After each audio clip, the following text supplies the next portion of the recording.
जवाब दीजिए, कोई कदम उठाइए जिससे शांति हो, जिससे हमारे भाई बहन की और मृत्यु ना हो। अगर आप विदेश जाके दुनिया के बड़े बड़े लोगों को गले लगा सकते हो तो फिर आप मणिपुर जाके उनको गले क्यों नहीं लगा सकते? लेकिन जब हमारे देश के प्रधानमंत्री रशिया यूक्रेन का युद्ध रुकवा सकते हैं, हमारे योगी आदित्यनाथ जी फ्रांस का युद्ध रुकवा सकते हैं, तो मणिपुर का युद्ध फिर कौन रुकवाएगा? रानी जी को अगर कुछ बोलना है तो फिर उनको मणिपुर जाके बोलना है। At least opposition party were there for us, we were feeling safe, we were feeling protected. Rahul Gandhi ji opposition की पार्टी, फिर भी हमें सेफ फील हुई थी जब आई थी। Only solution is total separation. अभी तक वीडियो वायरल होने के बावजूद भी देश में उस राज्य में शांति नहीं है। अभी तक फायरिंग की दुर्घटना सामने आ रही है। अभी तक शांति क्यों नहीं है, मैं ये भारत सरकार से प्रश्न करना चाहती हूँ। क्या एक और वायरल वीडियो का इंतजार हो रहा है? क्या एक और वायरल वीडियो या कोई और भी बहरे दुर्घटना के बाद ही वो कोई कदम लेंगे? प्लीज, अगर कोई भाजपा सपोर्टर हो, कोई भी किसी भी पॉलिटिकल पार्टी को सपोर्ट करता हो तो प्लीज बुरा मत मानना। लेकिन जब हमारे देश के प्रधानमंत्री रशिया यूक्रेन का युद्ध रुकवा सकते हैं, हमारे योगी आदित्यनाथ जी फ्रांस का युद्ध रुकवा सकते हैं, तो मणिपुर का युद्ध फिर कौन रुकवाएगा? और कौन रुकवा सकता है? सबसे बड़ी बात, कौन रुकवा सकता है? तो बहुत बड़ा देश का दुर्भाग्य है कि हमारे देश में 77 दिन बाद, सोचिए, ये बोलने में बहुत ही सिंपल सा लगता है, लेकिन जिनके महिलाओं के ऊपर बीती होगी उन्हें पता होगा।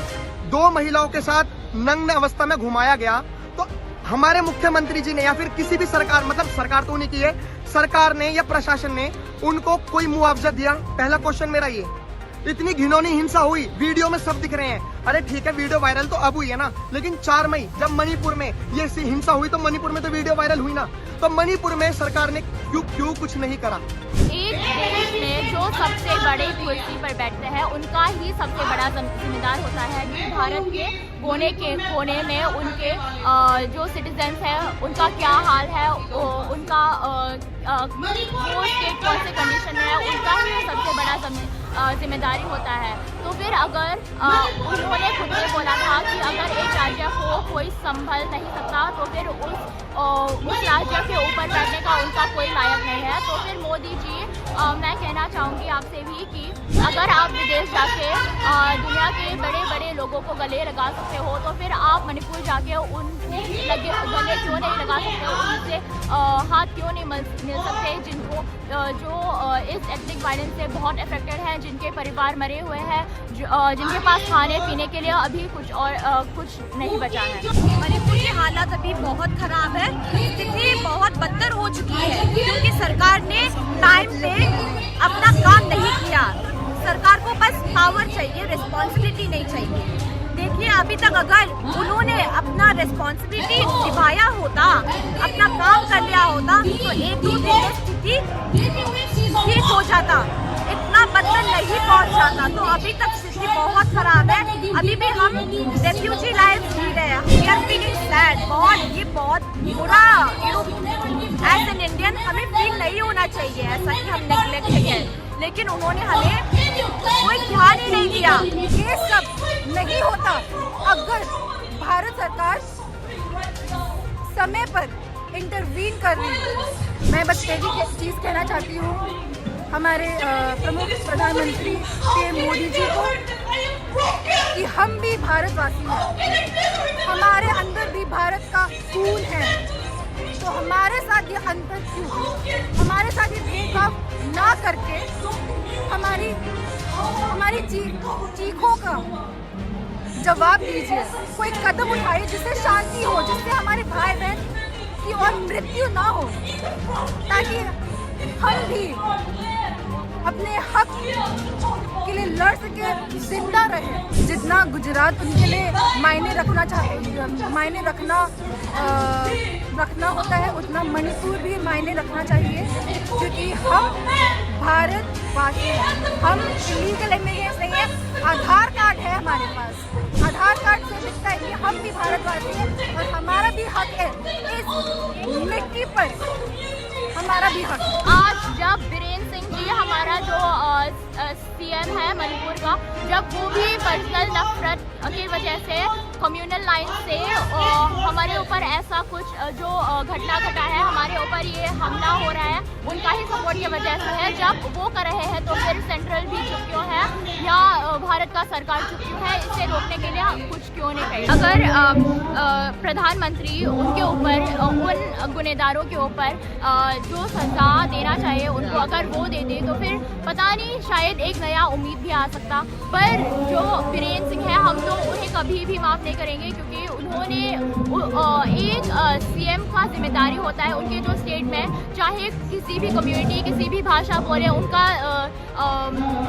चिंताओं का रिस्पॉन्सिबिलिटी उठाना चाहिए, उन्हें जिम्मेदारी उठाना चाहिए। पर अभी जो हो रहा है वो सिर्फ अपने कम्युनिटी के साइड ले रहा है, दूसरे कम्युनिटी का तो कोई चिंता है भी नहीं उनको। होम मिनिस्टर भी गया था, पर उनके वहाँ होने के बावजूद फायरिंग अटैक ऐसा कुछ बंद नहीं हुआ। उसके वहाँ रहने के समय में ही फायरिंग होता जा रहा था, हमारे ऊपर हमले किए जा रहे थे। उसके भक्त ने कहा है, उनके फॉलोअर्स ने बोला है कि एक फ़ोन कॉल से रशिया यूक्रेन का जो लड़ाई है वो रुक गया। तो फिर मणिपुर एक छोटा सा राज्य, हम गिनने में भी बहुत कम है, तो फिर हमारा लड़ाई क्यों नहीं रुक सकता?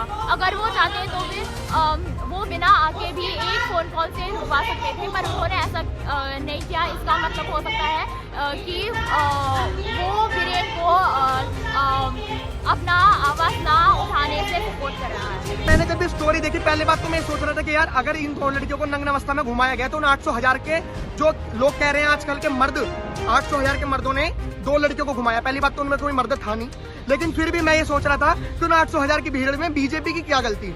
लेकिन जब मैंने वो स्टोरी समझी कि यार 5 पुलिस वाले एक परिवार को ले जा रहे हैं जिनमें 5 लोग हैं, एक बाप जो 5 लोग हैं, अब क्या होता है 800,000 की भीड़ आती है, वो पुलिस से नहीं छीनती, बल्कि पुलिस वाले खुद उल्टा उनको दे देते हैं कि लो तुम ले जाओ, उन भेड़ियों के हाथों में दे देते हैं। फिर उसके बाद कोई FIR दर्ज नहीं हुई, कोई पुलिस सिक्योरिटी भी नहीं मांगी, कोई आर्मी को नहीं बताया कि हमारे साथ ऐसे ऐसे हमने दिया है लोग उनको भेड़ियों को।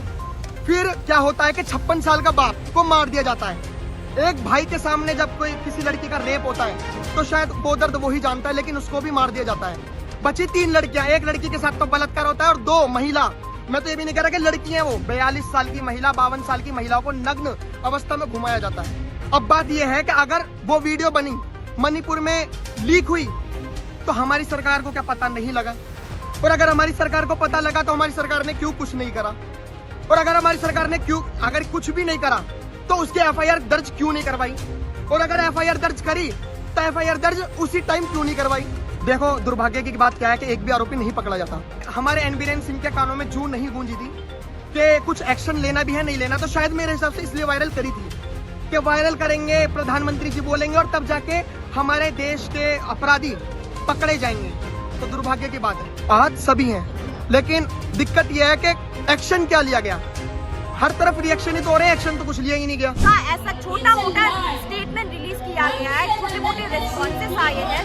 सो इफ यू सी, हम बहुत नेग्लेक्टेड फील कर रहे हैं, डिस्क्रिमिनेटेड फील कर रहे हैं, और वहाँ पे हमारे लोग मर रहे हैं। प्रधानमंत्री क्यों हमें ये रिस्पॉन्स नहीं दे रहे हैं? आई थिंक आप सबको पता है, उनको बस रिस्पॉन्सिबिलिटी का कोई काम नहीं है, बस उनको बस पावर चाहिए।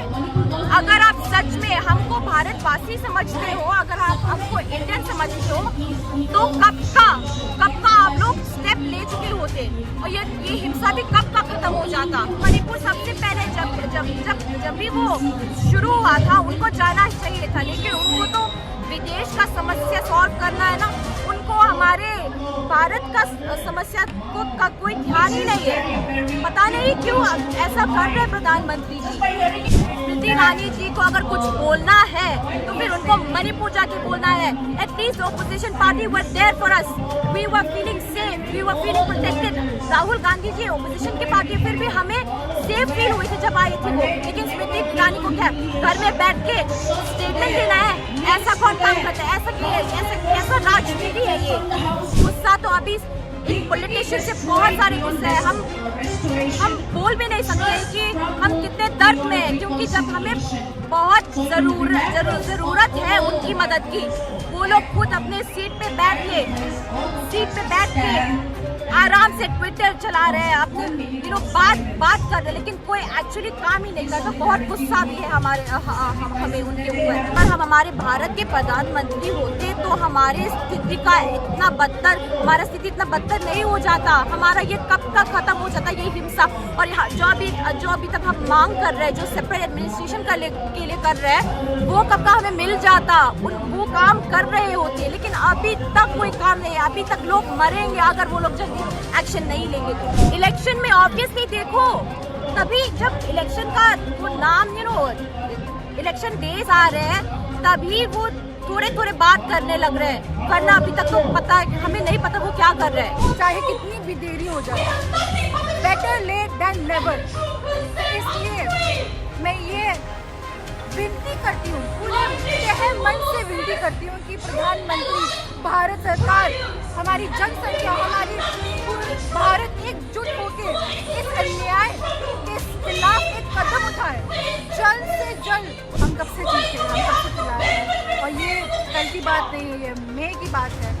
तब अभी तक जो बंदा हमारी कठिनाइयों को देखकर भी चुप है, वो क्या मनुष्य कहलाना चाहता है अपने आप को? मनुष्य दिखता लेकिन मनुष्यता नहीं। क्या हम आपके भाई बहन नहीं है? क्या आप हमारे हक के लिए ना लड़ोगे जैसे आप अपने भाई बहनों के हक के लिए लड़ोगे?